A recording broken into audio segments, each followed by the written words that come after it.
How was the trip down on the A23? It was all right, wasn't it? Yeah. We came from Richmond. We did a silly thing. We thought we could get onto the A3. Robin will get it, but you can't anymore. So we nearly went to Asda instead. Well, you could have done some shopping, I suppose, though, couldn't you? So, you know, so bad. Except the world and his wife. Well, you've got some water coming for you here, hopefully, yes. I know. Looks like it. Excellent. Thank you very much indeed. A very warm welcome to Crawley. Thank you very much indeed. Have you been here before? I think I've passed through on the train. So you haven't actually acted here before? No, never. We haven't. Have we got a theatre? We have. What's the theatre called here? The what? The hall. And do you get stuff here? Do they visit, or are they stuff they do themselves? Or? I think it's Peter Davison's been here actually, and a few other people have. So we'd just like to go over your career, if that's okay with you. Yes. It's so boring for me, but I hope it's interesting for you. You've come from an acting background. Both your parents were in acting. My father was a theatre director, and he was in the RAF in the war, and then he went after the war to Coventry, and after 12 years got the first civic theatre built. This is the Belgrade Theatre. Which now, when it looks a bit tatty now, but I suppose in the 50s was quite an achievement to get a theatre built, you know, just after the war.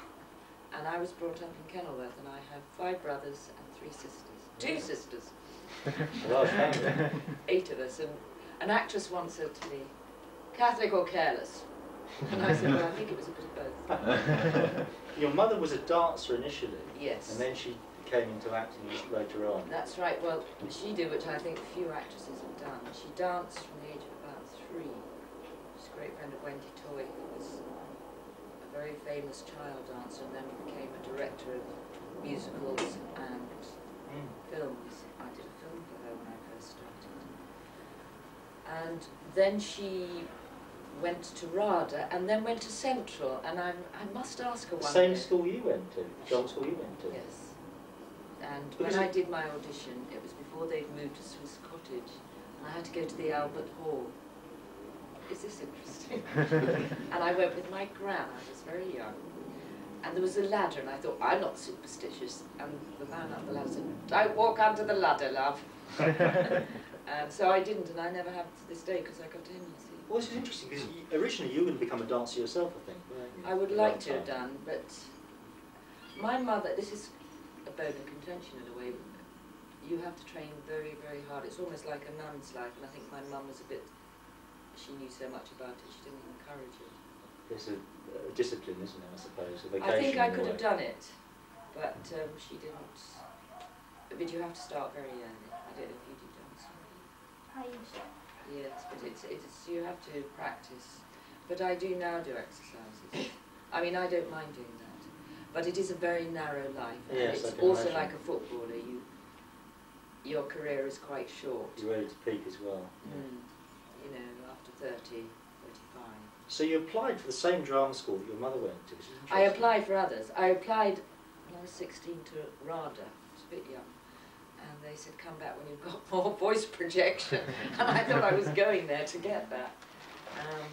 So then I tried, I think, Webber Douglas, Central, and I think the Guildhall.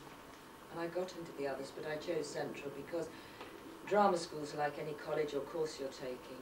You go where the best teachers are at that moment. And I had very good, some were not so hot, but the voice was very good at that time.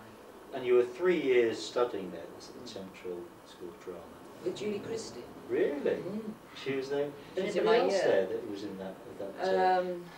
The girls were quite strong. You probably may not, I mean, you'd have to be a theatre buff to know, but Liz Bell, Kate Lansbury. I've heard of her. There was a lot of good girls. I'm trying to think. Fiona Walker's married to Herbie Wise. I don't know if I mentioned her. Jenny Hesselwood. Quite a lot in our year of girls. Yeah, well, a lot of them survived. Yes, and then Barry Justice, who unfortunately committed suicide, but he was in the Forsyte Saga. Great, that was. Jonas Forty, who I think became Henry Forty. Well, he might have changed, he kept changing his name, but he was the sort of, you know, man about town. My felt very naive. It was a good year. I mean, you get, in every college, in every course, you get, but apparently they said all the women in our year were very strong. That's interesting. When you left drama school, you acted at the Royal Court Theatre in a small part, I think, didn't you? Yes, I was in, what was it called? August for the People, Nigel Dennis. And it's quite a funny story, this, because Rex Harrison was playing the lead, he never knew a line. Rachel Roberts was his wife at the time. She was absolutely lovely. And George Devine directed it, which is quite a coup, because he was the sort of, he will be down in history as one of the great directors of our time. Really? Mm. I only had Why a few was he lines. such a great director? Why? Well, he got the Royal Court off and did avant-garde plays, didn't he? He was a great chooser of plays. One and modern plays. He chose, like, you know, made the time Royal of Court Look Back in Anger Theatre and all that. the most avant-garde theatre, sort of on a pair with the Berliner Ensemble, and is very revered by theatre circles. Rex Harrison was at that time going to be in Antony and Cleopatra, the big movie, you know, with Liz Taylor, Robert, what's his name, Burt? Richard Burt, sorry, Mr. Burt. And we went to Newcastle to open it, but we came back to the court. We meant to have this long run, and suddenly the film wanted him in Rome. So he had to leave it. And in leaving it, he had to pay all of us 2 weeks' pay. So I got paid by the Antony and Cleopatra. So we were all devastated because we could have gone on for much longer, but we all got a cut of that. When you left the Royal Court, you went into rep in places like Ipswich and Oxford. And God, Sheffield. you've done your homework, haven't you? Oh. And then you applied for the RSC, didn't you? Royal Shakespeare Company.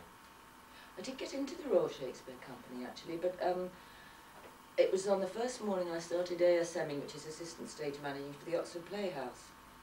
And Frank Hawser had worked under my father. And in those days, nobody'd do it today. Look at all those videos. Some of them are yours. Frank, I wouldn't do it now, but I did it then. I thought, Peter Hall came down where I'd done the audition and said, will you join us to play the first fairy in A Midsummer Night's Dream? And I said, well, I'm under contract to Frank Hawser at the Oxford Playhouse. I was so young. And he said, well, I'll ring him up. And Frank wouldn't release me, and that was mean, actually.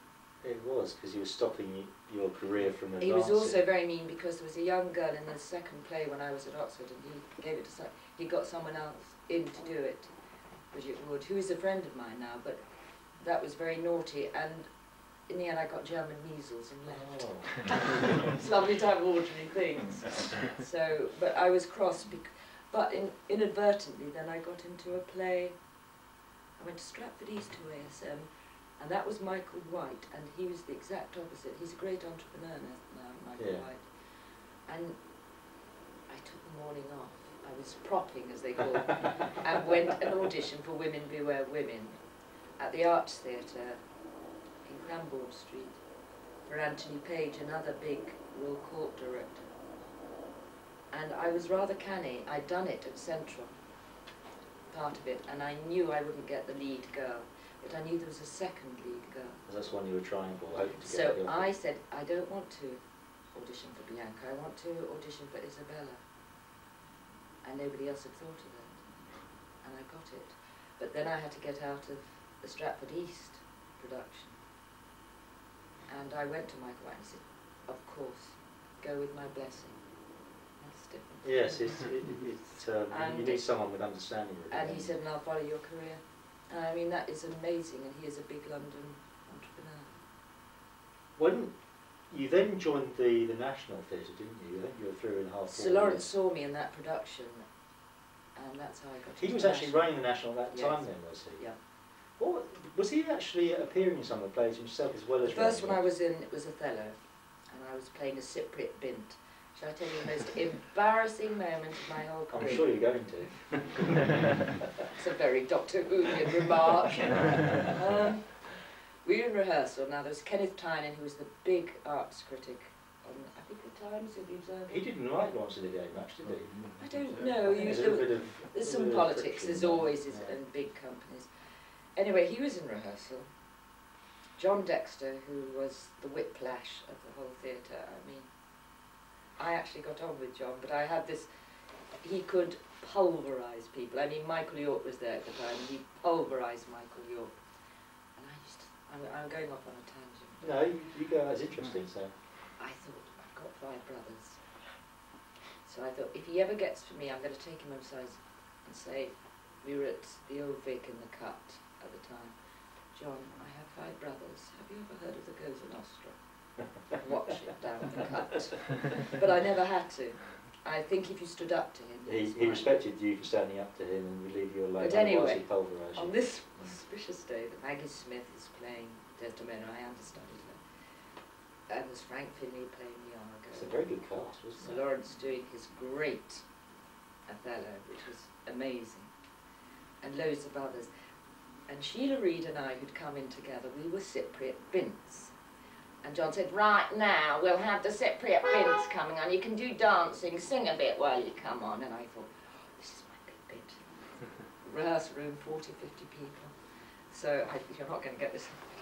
I got to be really good. So I went, did all this. And I felt a tap on the shoulder, and I said, shh, la, and it happened again. I went, shh.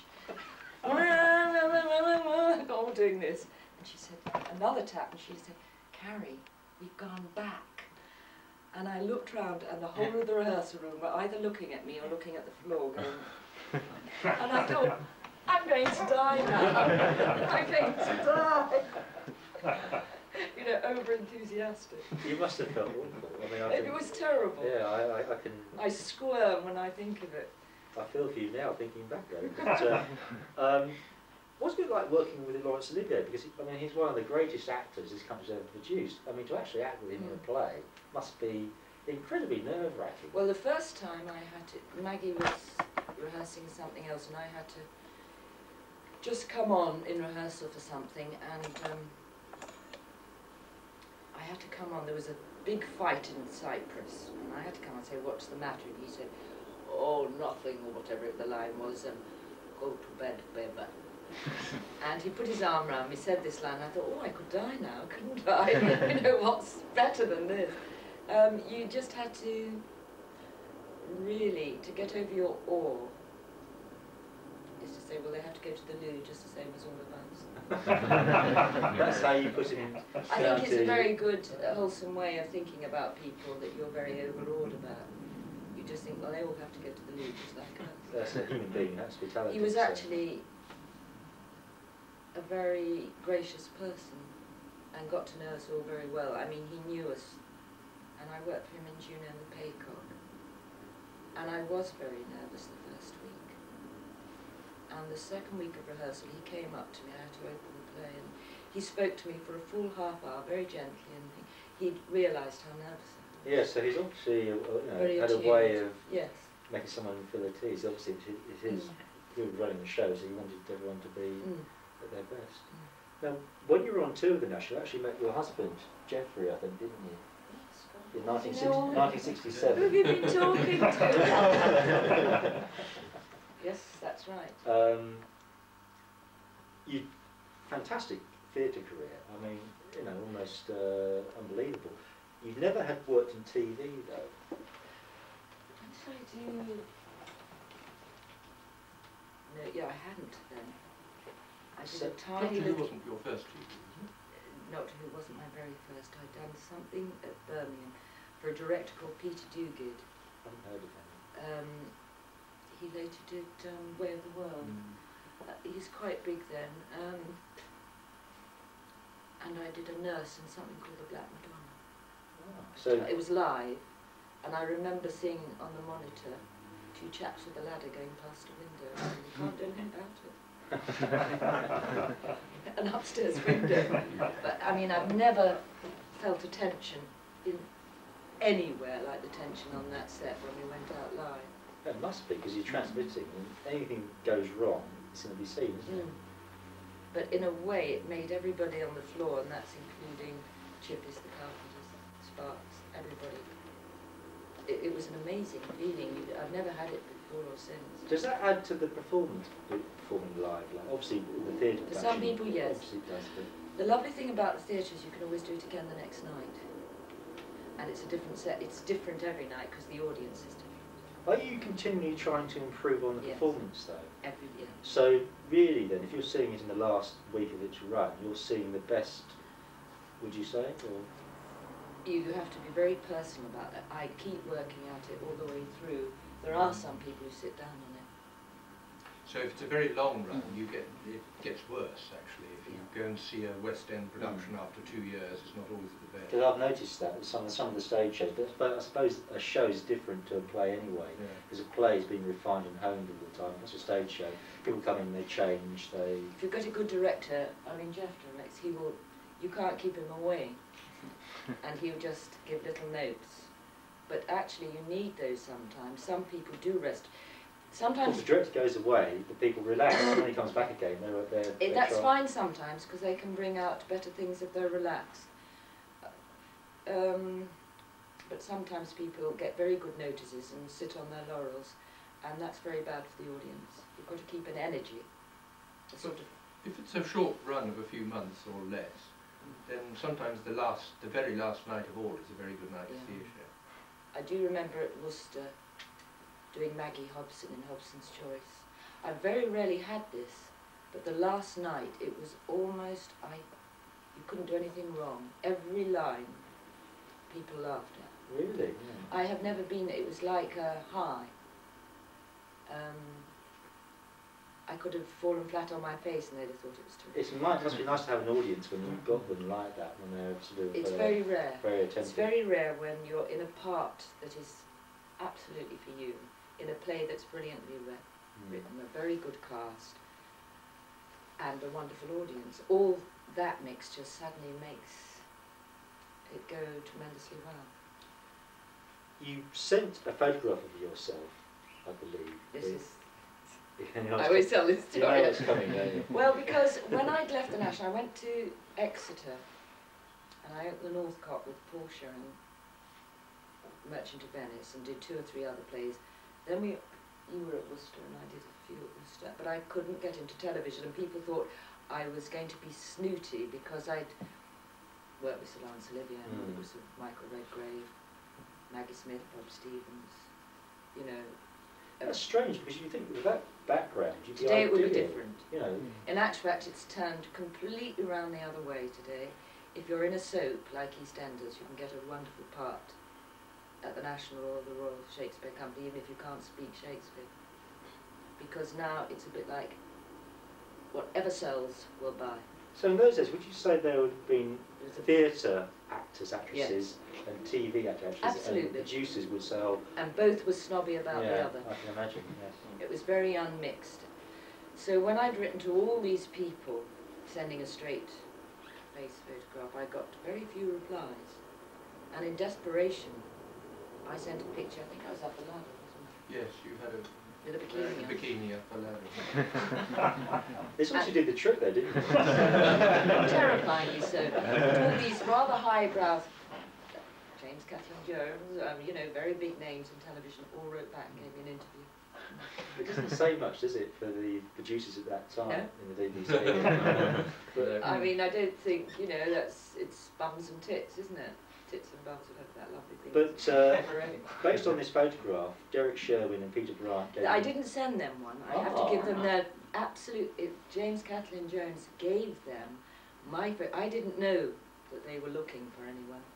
And he gave them this photograph. So it was based on his really... I suppose it's who knows who, and they're perhaps, you know, saying, oh, we're looking for a girl, you know. So when I went for the interview, I had no idea what it was about. I'd very rarely seen any Doctor Who's. Because you've been working, you couldn't watch you don't, in the theatre, you're working every night. There'd be a matinee and an evening show. Saturdays. Yeah. And you have to remember that in the 60s, television, well, it wasn't all day for starters. Were you shown episodes of old Doctor Who's to give you an idea, or scripts? No. So all you had to work on was basically the scripts they were giving you to work on? They said when I went for the interview, we want to upgrade this. They talked about the Avengers. They said Jon Pertwee was coming into it. The Avengers, nothing like Doctor Who, though, is it? No, but what they wanted was to make it more sophisticated. I see. And that was Derek Sherwin and Peter Bryant. And I got on with them like a house on fire. Did you know at the time that they were offering you the role, that they were going to be leaving the series? No, that was kept from you then? Yeah. The only thing I was told is not to get pregnant. we'll come to that later. But when did you actually get to meet Jon Pertwee? Was it on a rehearsal? Or no. Or? I think it was filming. We did the Spearhead from Space, and we did about 10 days pre-filming. This is before we knew there was a strike. Because it was shot entirely on 16mm film, yes. on location. There was no studio work at all, was there? No, but always when we did all the outside filming first, and then was the general rule, and I'll go back to that in a minute. Then you would go and do a read-through with all the cast, and you'd rehearse all the indoor scenes, but you'd already shot all your outside stuff. So that was the format. Mm. So say you were doing the 7 episode, I think you would have done all the filming first, if I remember rightly. It's been very difficult to do that because you haven't perhaps got hold of the character properly by that stage. Very difficult for those coming in. Like you, for example. I was just a bundle of nerves.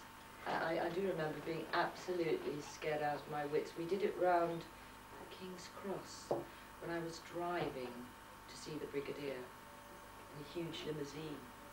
And I do look very haughty. I think I'm covering up all these...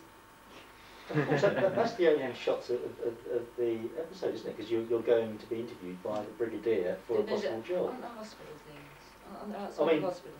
From your point of view, I mean. From your point of view, no, I went the first time we else. see you, you're in the car, aren't you? I went somewhere near Chessington. It was a big house, because I can remember wearing that dreadful coat. And I don't know if that was for arriving or getting out. And you see, things are chopped. Yes. What you see in one bit, you might have one sequence and you've done it in 3 different places. Anyway, going back, when we'd done that filming and I was so scared, then I was living at Ipswich then. I came up for the first read-through and everybody said to me, oh, we're going to see you in Evesham tomorrow. I thought, is this some sort of gag? You know, 3 people, I think Nick had said it to me. And I went up to the ASL, I said, people are talking about Evesham, what are you talking about?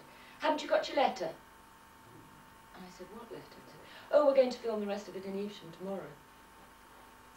I just went, how am I going to get there? So you had to get up and move all your stuff? And it was like a nightmare. I had to go back that day after the read-through, get all my gear and get up to Evesham for the start of the shooting the next morning. I mean, it was a total nightmare and nobody apologised. They felt it was my fault I hadn't got the letter. It does seem bad. But filming most of it on location, though, must have given it gives it like a mini feature film type feel to it. I love filming, it's so much more relaxing. It has a very glossy look to that story. The quality will always be better when it's filmed. And it's also much more relaxing to do. But in those days, most of it was done in studio, wasn't it? Oh yes, that was the only occasion. It was almost like that story's like a Quatermassey type thing, I always think, with Spearhead from Space. I've seen them since. What you have to remember, and I have to remember seeing them, is they appeared for, I think it was half an hour every Saturday. 25 minutes. 25 minutes. Yeah. So you have to have a certain recap. And I find it a bit tedious when you're seeing it all together, because you've got another conversation going on that you just had. Does that make sense? Like I found that in Inferno. I thought if Olaf Pooley doesn't get a bit more hair on his belly arms, you know, it goes on always getting grotesque, but it's 4 episodes like that, and you think, well, each time it should have gone further up. And then you think, hang on, somebody might have missed last week's episode, or we're recapping and nobody had a video in those days. Or not the general people. Yes, because they used to have an overlap, didn't they? The next episode used to sort of wind back to a couple of minutes to show what happened. And they'd have certain scenes which would reiterate again what had happened. Stating the obvious. Yes. So that when you watch it like 7 in a row, it's... Also, it was designed as part of children's drama as well, so I mean, you've got to be a little bit obvious, I think. It's a good slot because it was after the footer, you know, football. So... it was very popular, and John was very popular. I must ask you, how did you get on with Nicholas Courtney and Jon Pertwee? Nick and I were like, we were fine straight away. John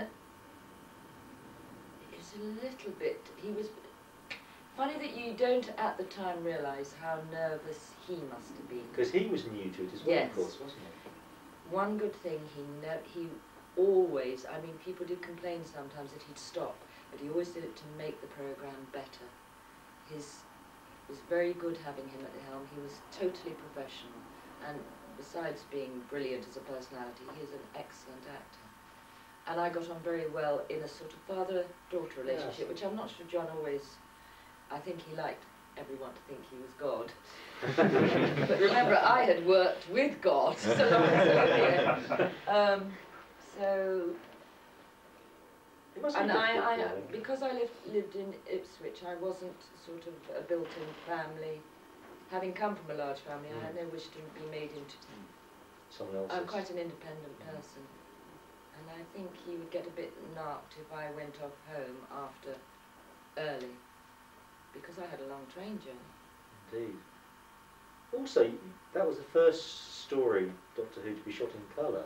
Before it had been on monochrome. So yes, and it was also when, you know, in Ambassadors, when I, with the... Oh, the special effects, the CSO stuff. That was all new. Yes. That was totally new. It took us about 8 hours. Which was, you know, funny enough, nobody ever explains anything to you. You have to keep asking all the technicians, well, what's that nice and now? There's a blue wall. As if I got the biggest dunce on earth, and trying to explain how they were blue screen type. Blue screen, yes, somewhere else. Which on TV hadn't been done before anyway. No. So Doctor Who was wonderful for the technical side, because that's where they experimented. You got all the great boffs of television with experimenting, and they said that if a director could do Doctor Who, he could do anything, because it was the most technically demanding thing to do, because you had so very little time as well. The second story you did was called The Silurians. Yeah. I think it's also that was the first one in which the car Bessie appeared, wasn't it? Silurians.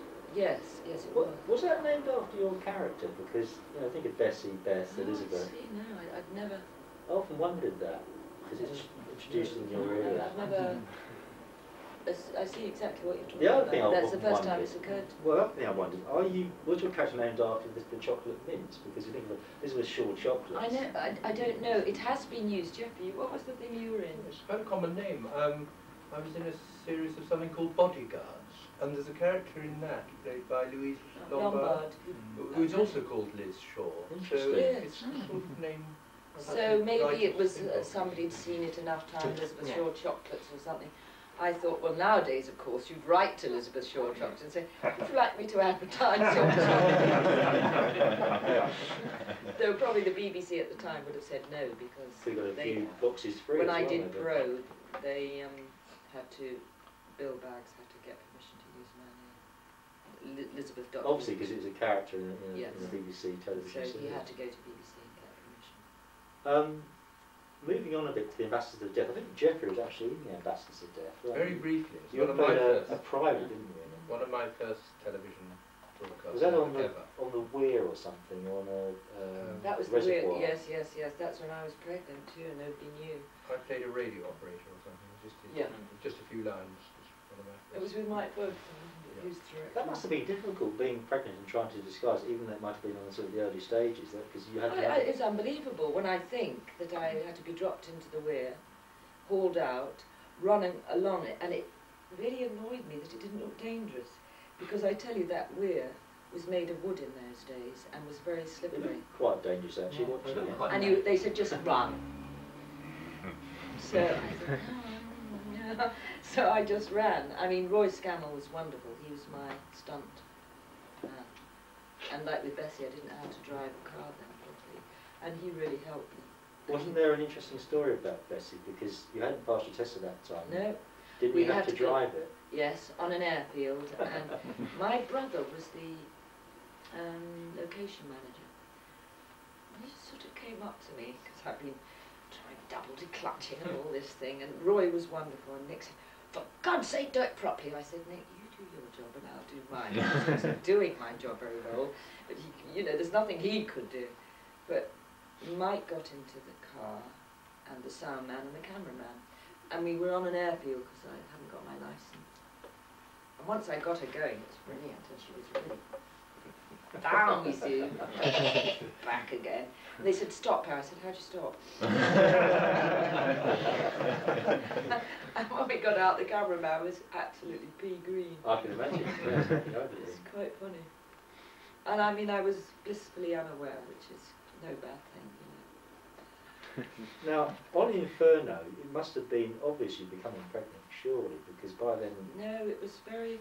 The only person I told was my dresser, who was Jean, and she'd been at the National with me.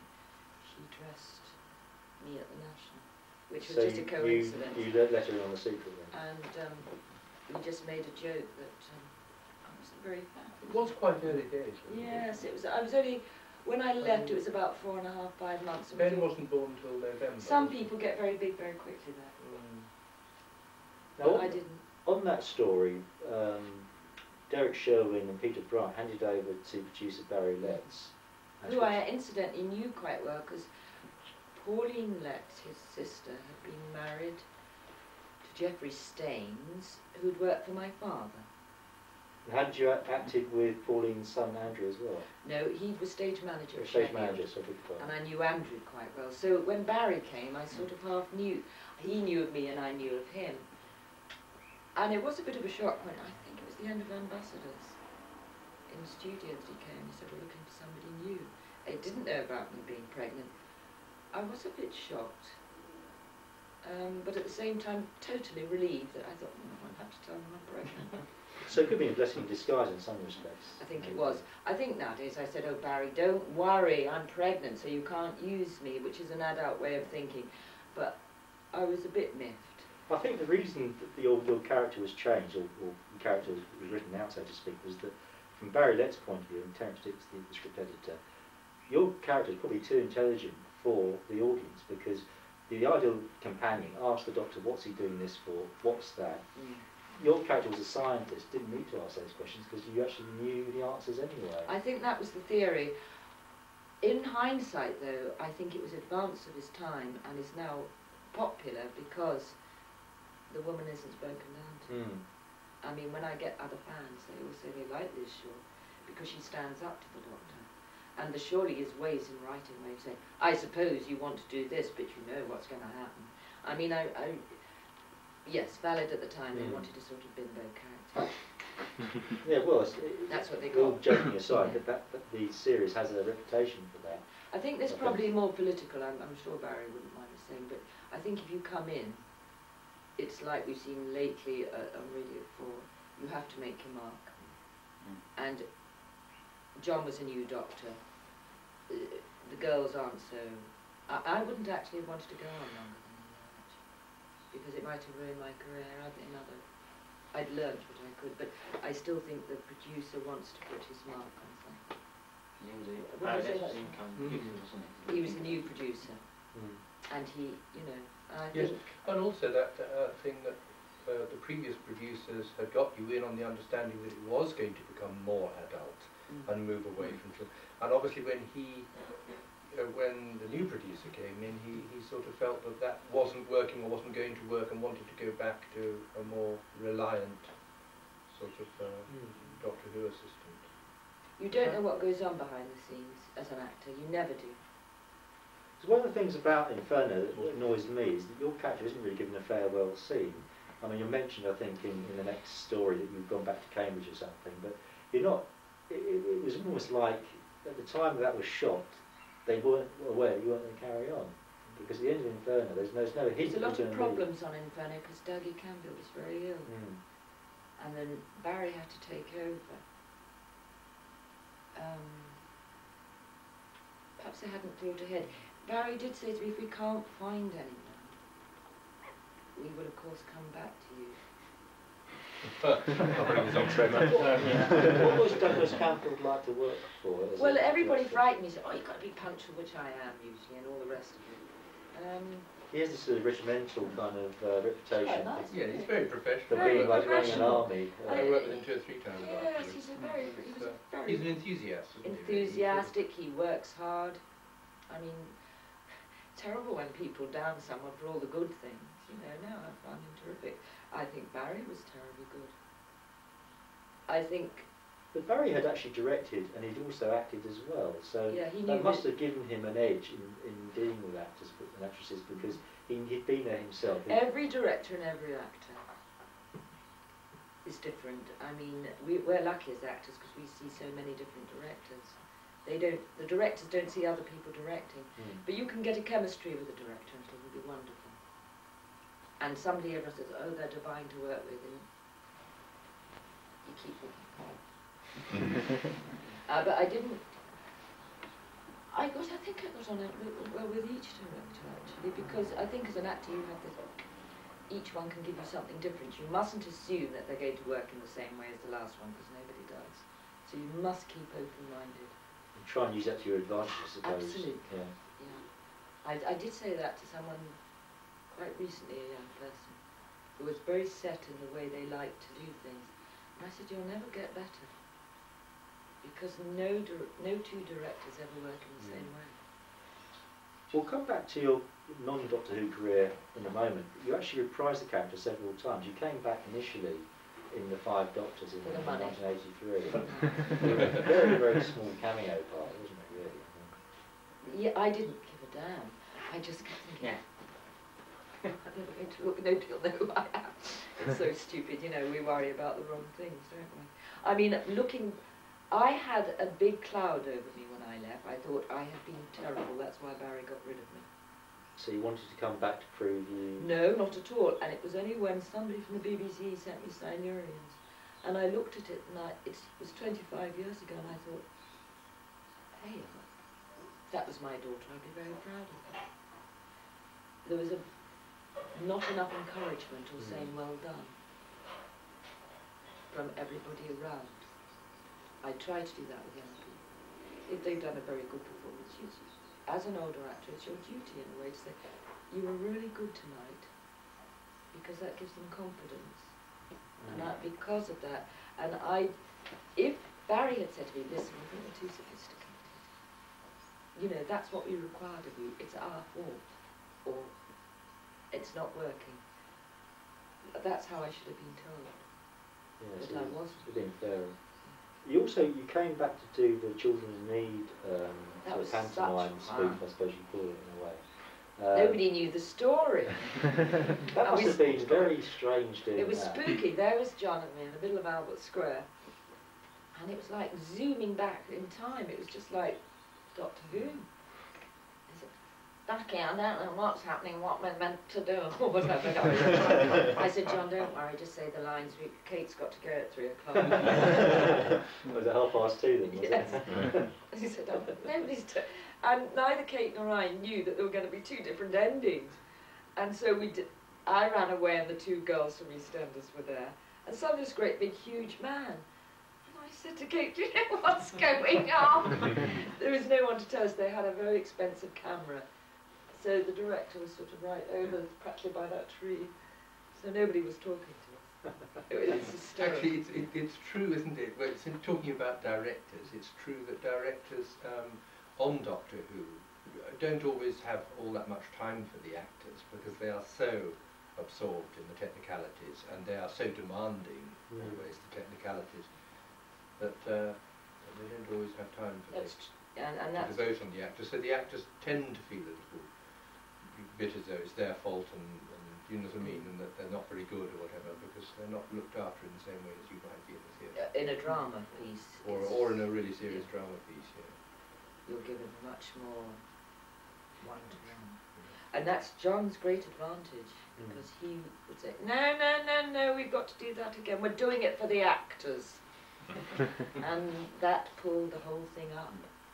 Because he was determined it was going to be a much better show, and he got a bit of, well, you know, technicians, oh, do you have to do that again? So we've got so little time, and But it's the actors that the audience are watching, of course, and they're not aware of the technicalities.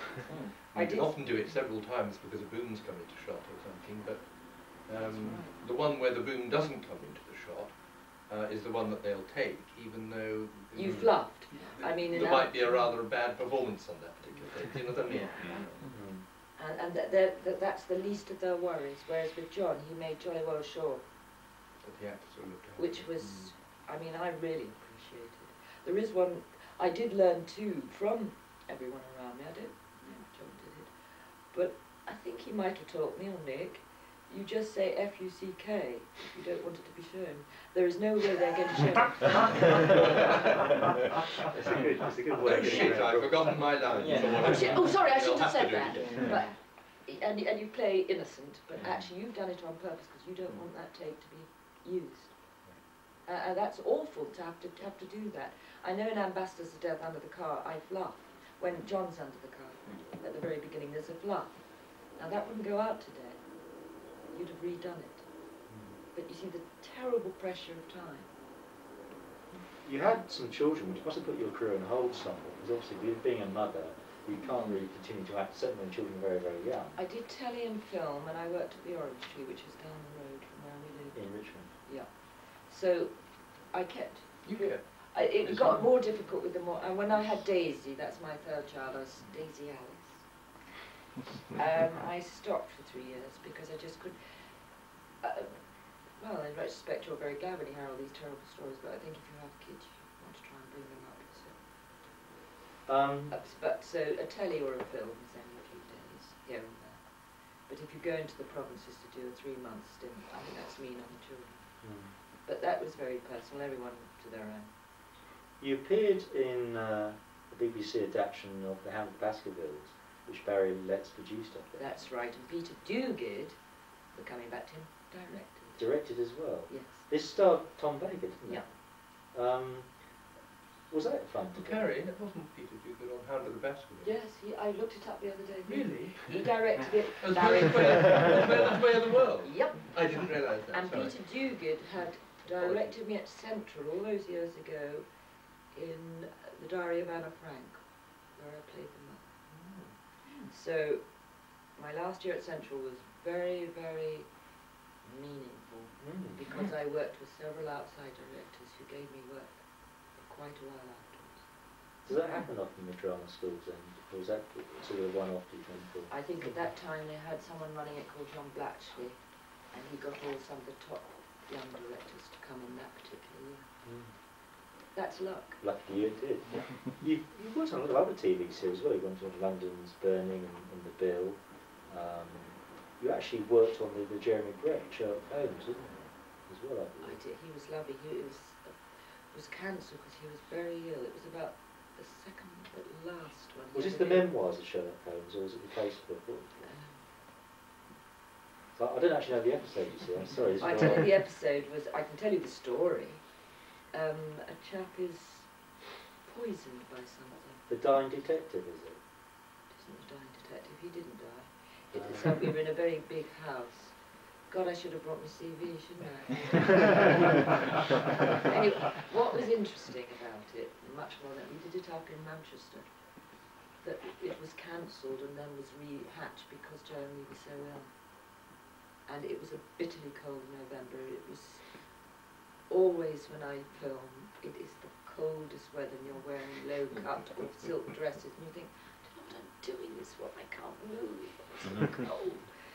And he and Edward Hardwick kept saying, the girls must go in, with Susanna Harker was in it, and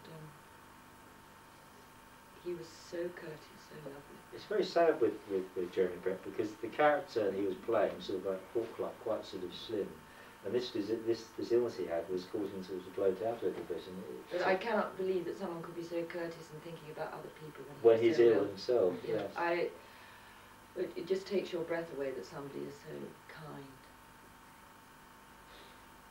I think they had to film around him a little bit, didn't they, as well, sometimes? Yes, I think there was another one after ours. I think it must have been the case book of Sherlock Holmes. I think it's the third series he did then, possibly. Yeah, well, it was the very last, yeah. Because I think there was only one more after I'd done that one. I only had 4 lines. There was... What was comedian in it. Little Madam Duck. You all know him. Roy Hunt, is it? No. Ronnie Corbett? Roy Hunt? Roy Hunt. And he was in it. And at the read-through, he was wonderful. He went and said, "I thought, who are you?" I mean, you don't know how wonderful people are until you're sitting there and thinking, oh, I've only got 4 lines. And somebody comes up and he's so lovely, as though, you know, he's meeting somebody he really wants to meet. And that is terrific. And when we got to my 4 lines, he fell about laughing. I mean, to have one of the top comedians of the country laughing at your 4 lines, what more can you ask for? Gives you tremendous confidence. You've also done some of these, especially made-to-video things for Bill Bads, yes. haven't you? Zero Imperative and the Probe series. What was that like? Because it's quite a low-budget production we're talking about here, isn't it? I suppose. Totally no. Just totally no. Playing Liz Shaw again. Yeah, well, I started with a stranger. I did a stranger, one stranger. You weren't playing Liz Shaw in that? No, I was playing a detective. I think she was quite a high detective. She ran the stage. Chief Inspector. Chief Inspector, that's right. What did I think they've got it on video, what I said wrong, because it was Saul. What were the 2 chaps in Stranger? Egan and Saul. Egan and Saul, and I called them something. I think he's got it on one of those off cuts. And I called him something or other, which was quite rude. And these 2 fellas just looked at me, because the camera was on them, unfortunately, because it must have looked funny coming out of me. And suddenly they both went together. Those off-cuts are quite fun. The good thing about doing is it's very small, and everyone's totally relaxed and having fun. The last 2 were a bit hectic. We worked from about 8 o'clock in the morning till 12 at night on 2. And I laid out, this is the costume I'm wearing for day 1, day 2, day 3, day 4 of the first story. And again, so I had about 10 different changes. If you don't have a change, Bill will take a scene which you have played for day 4 in the story and put it in day 2. So it makes no sense, and it makes you look crap. So you see, I have this craft. Bill, you cannot have me in a different costume when I've only worn it for day 4. So he can't do that so much. Because I think it was in Zero Imperative, there's one scene. And it doesn't make sense to me because I'm playing it with the knowledge of something else. But he's put it in much earlier. So I'm playing it in a way I wouldn't have played it if I'd known it had been earlier. Does this make sense to you? So it was very difficult. We did 2 weeks, 8 or 12. It's a long shooting day, isn't it? And he'd say, right, we're going to use the minister's room. You were the minister, weren't you? The master minister. And I think, wait a minute, is it story 1 or story 2? What costume am I wearing? What are the lines? I luckily learn all the lines before I start. And then you have no problem. But it was very short notice too. But without, yes, without the backup that you would normally get, like the costume director, the costume. Because usually on an ordinary film you'd have somebody say, we're going, they would do the one saying to Bill, well, the first assistant, you know, the costume lady go to the first and say, what scene are we doing for the morning? What's the order? So she or he can put out the costumes and know that, oh, Carrie's going to need costume 1 of story 1 and 3 in that order. I had to do all that work myself. And sometimes I'd come down and say, we've changed our minds. Right. It's a bit too pressured, really, isn't it? I had the same in, was it Unnatural Selection, where he obviously hadn't filmed enough shots of me reacting to the character rising up out of the bed or whatever it is. So if you look at it carefully, you'll see that he uses the same shot of me reacting in slightly different situations, and that's bad because it leaves the actor know because it makes you look bad because you're not reacting properly. Because you could have had 6 different reactions. Yes. But he's only got one shot for it, so he's using the same one again in a slightly different situation, and that's bad. And because we didn't have enough time to cover a scene. Do you understand what covering a scene means? Yes, with different shots. I mean, that actually, sometimes one scene can take all morning. You see, one of the best ones are the minister scene in Unnatural Selections, that one, where we spent a whole morning so that you do the scene over and over again, but the camera, say, be on you. On different angles. And then on you. covered that scene beautifully, yeah. And you, and you. And therefore, when you're cutting in, you've got the main story, but then you cut on him. And then quick there, and then you go on with the story, and then there. And it actually adds a tremendous tension. And you've got all the right reactions. Because you've got so many people concentrating. If you can't get those 6 other reactions, it gets a bit bland. You're looking at it too far away. I think we'll open this up a little bit. Does anybody want to ask Caroline John a question about her career? Not necessarily about Doctor Who, but about anything she's done. Yes. What was your favourite Doctor Who story you did? Well, each time I liked, you know, when I got over my nerves, I mean, you know what it's like to be right. Have you done stage work? We did a dancing show. Did you get a bit nervous to start? Yeah, well, that's how you get. But I loved Inferno because I could play 2 characters. You know, have you seen it? She said, well, there were 2 different worlds.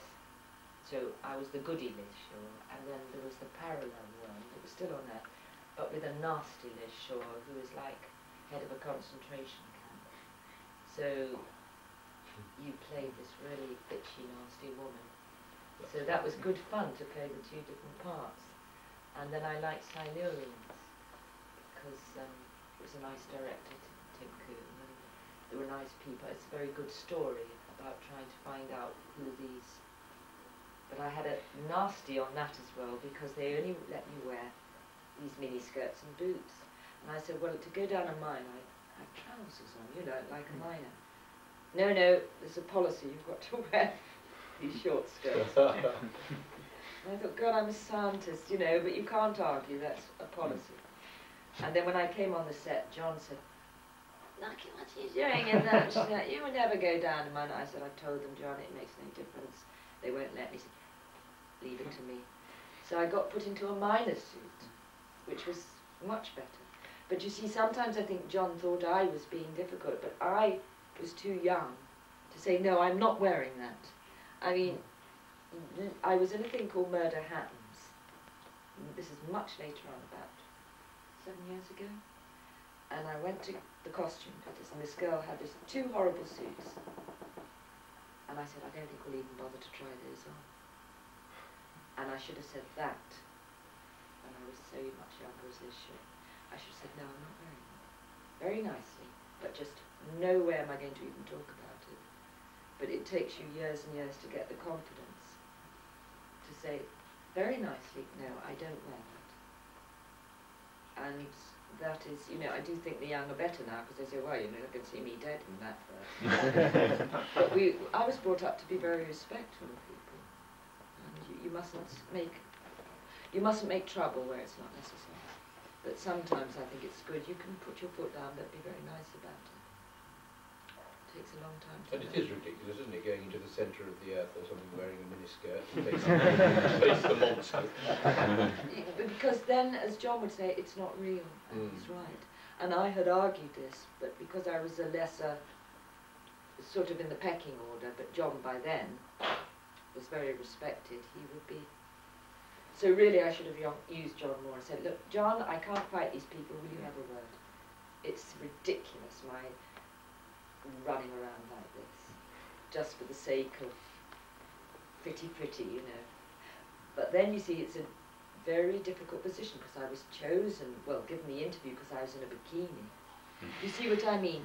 So some people want you to look all that glamour. I mean, I had eyelashes on, separate eyelashes, which took about half an hour to put on, under and over, if you see that. But it was the early 70s, so I suppose that was the thing then, That was wasn't a it? style, wasn't it then?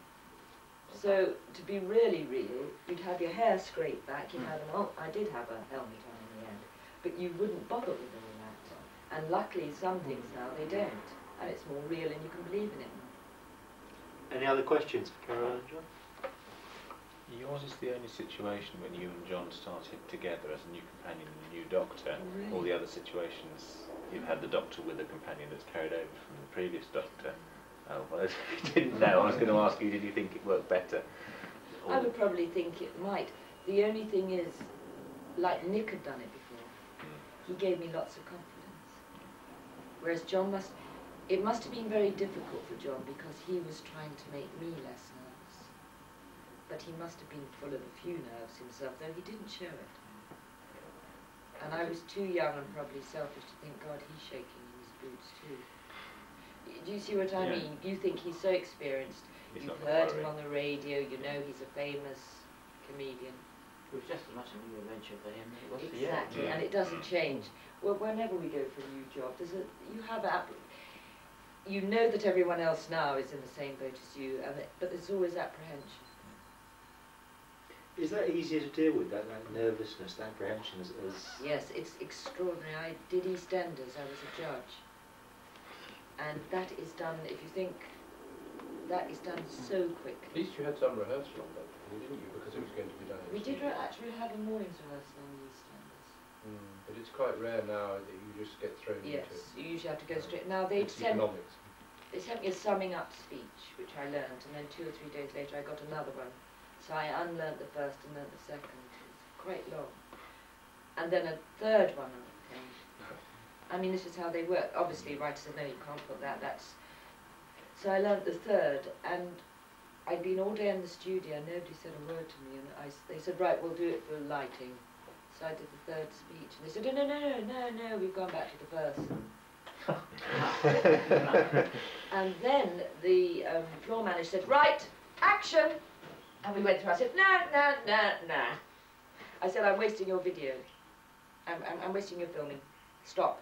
You'll give me 2 minutes to look over the first one, since I have learned 2 others in the meantime. By which time, oh yes, terribly sorry, fine. The silence in the studio, you could hear people breathing.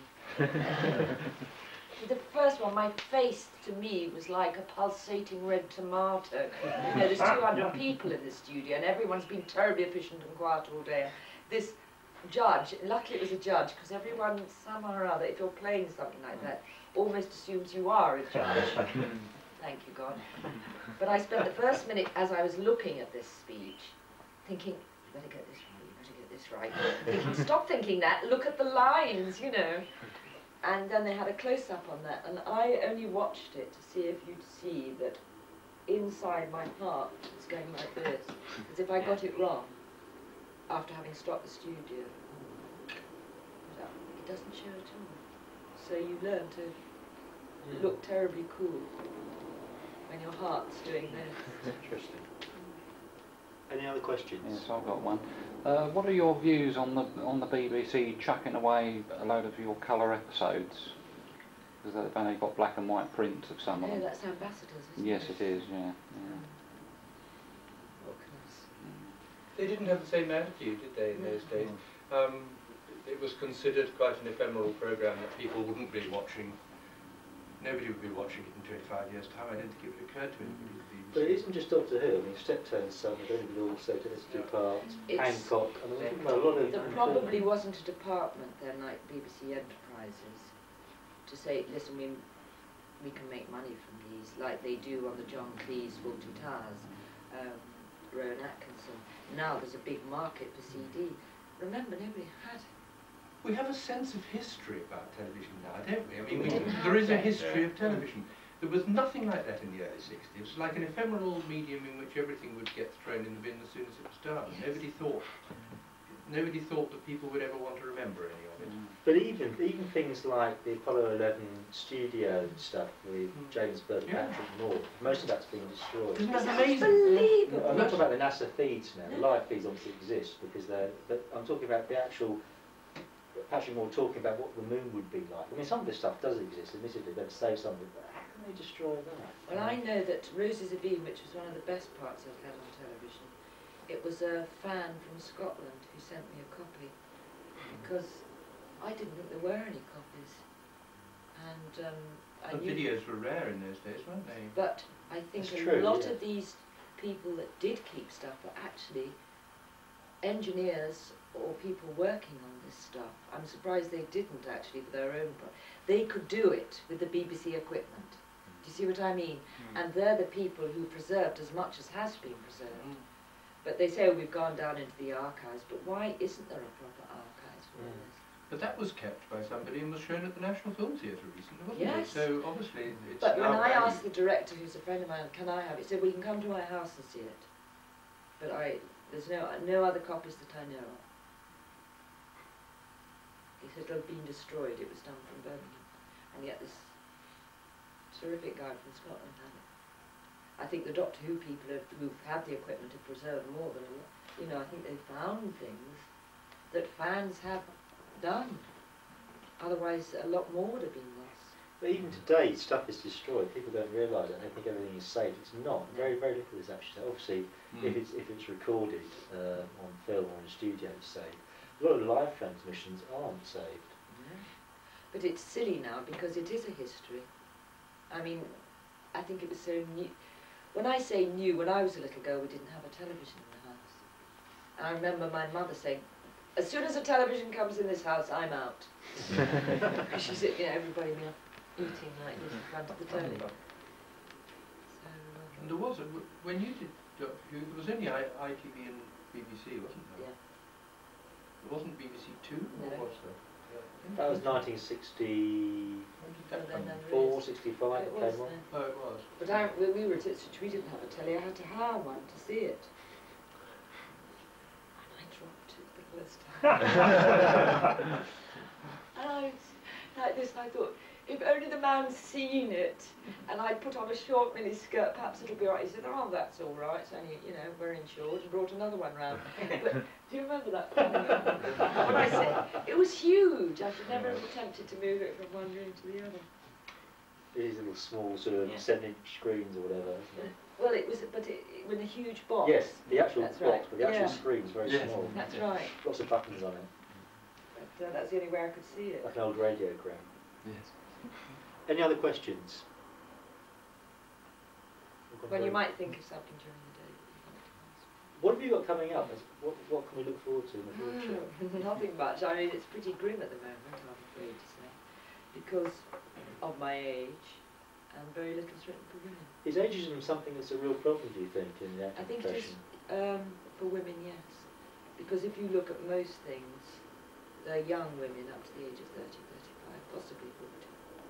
No, I'm over that now. And until you start letting your hair go white, mine is white underneath here, and sort of, then you're into the Joan Hicksons. There's very little in between. I just did a Crime Watch file, and I was in Silas Mark, the small theatre. There are a lot of leading women in television series, aren't there, if you think about it? But if you look at the actual supporting casts, they're full of men. The men outnumber the women in the number of parts that are available on television. I think by quite a bit.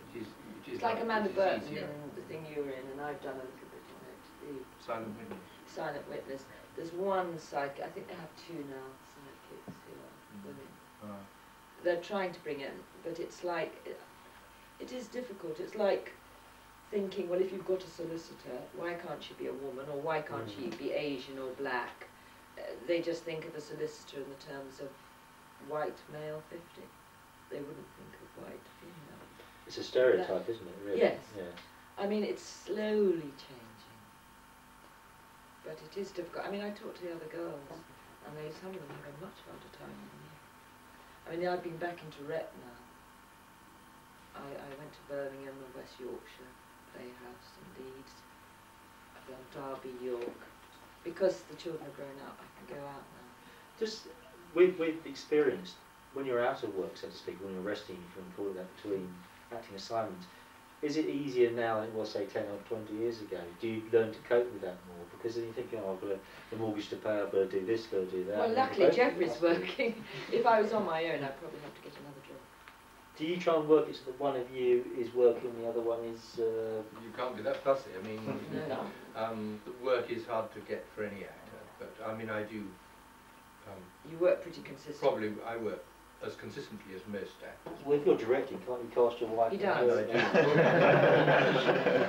Unashamedly. But he wouldn't unless I was any good in it.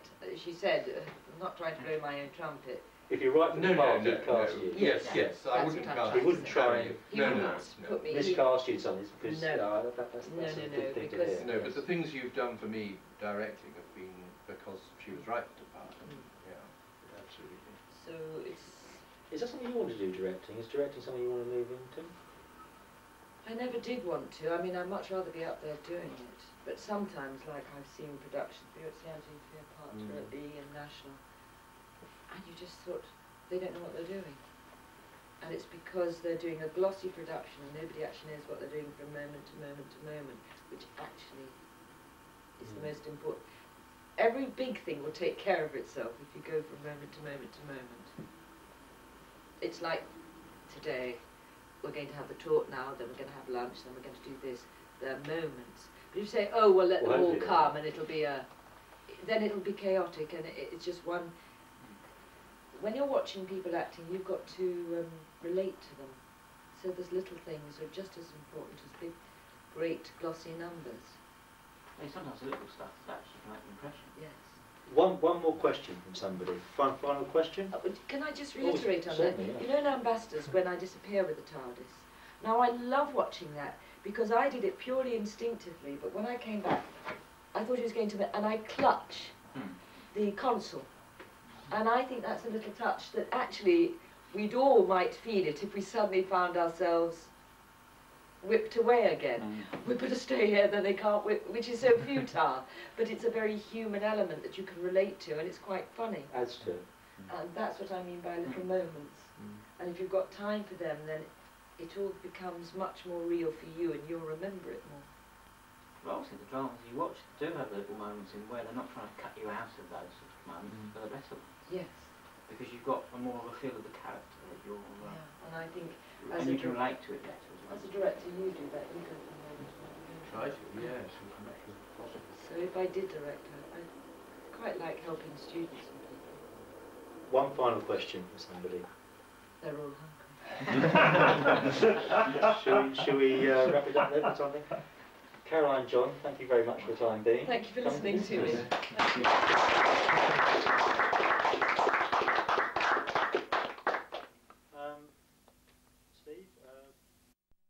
Steve?